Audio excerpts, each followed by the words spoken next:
Hi, it's Imogen Lamport from Inside Out Style, and today I'm coming to answer your colour and style questions from my lucky dip. The first question comes from, I think it's Inquieta. I'm probably mangling your name. I am really sorry. It's not a name I am familiar with. When does your body shape change from one to another? What's the turning point from an 8 shape to an H shape? I think this is happening to me. I've always had a body size 8 and quite a bust, but now at 54 I have more weight and tummy, and my natural waist is the same as under my bust.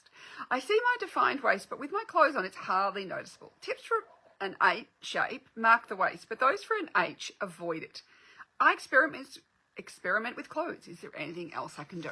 So this is not uncommon with menopause. When we go through menopause, we often start to put more weight on through our upper body and our waist as we lose the estrogen. So estrogen dominance tends to make women put weight on more on hips and thighs, and bottom potentially, versus when we lose the estrogen, it can shift upwards. So that is one thing to think about. So it is not uncommon with age for this to happen. So what is the difference between an 8 and an H? So an 8 shape, so the letter 8, or the number 8, I should say, has a high hip shelf but a defined waist. Then it goes a high hip shelf and then down to the thighs. The H shape has a less defined waist. Now, it can still go in at the waist. It's not that an H shape necessarily has no waist whatsoever. It's just not as defined as one of the defined waist shapes.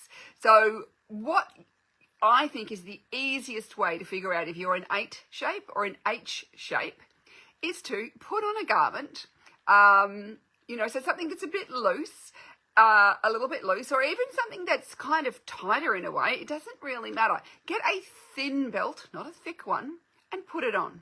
And notice if putting that belt on makes your waist look smaller, or whether it actually just draws attention to your waist and it makes your waist look wider. It makes you kind of look wider than if you didn't have the belt on. Now, I've always noticed this on dresses which have, say, tie belts at the front, that I always have to tie them at the back, because if I put that horizontal around my front, it really makes it obvious that I don't have a very defined waist. Versus I see women who have a defined waist, they put the tie belt around the front and it does make their waist appear smaller.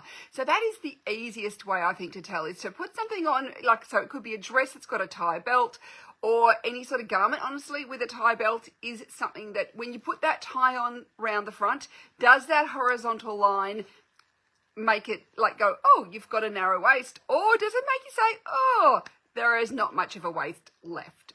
So I would be suspecting. So with weight gain, we can kind of lose that defined waist. You may still have some waist, but maybe with your clothes on, it's just not enough. And if you're trying to pull things in at the waist with a belt, it doesn't work as well as it used to. But do try it with a thin belt. Often a tie belt is a really good way of looking, rather than a thick belt or anything like that, because there's a lot of other things to do with proportions that thick belts will get in the way of.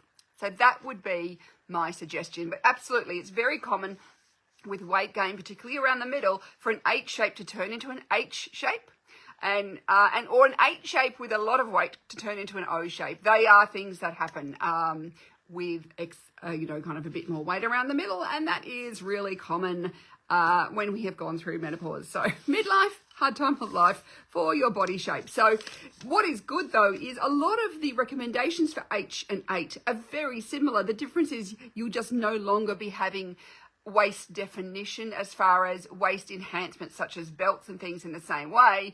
You'll be just looking to bring things in at the waist, but without adding a lot of extra definition there.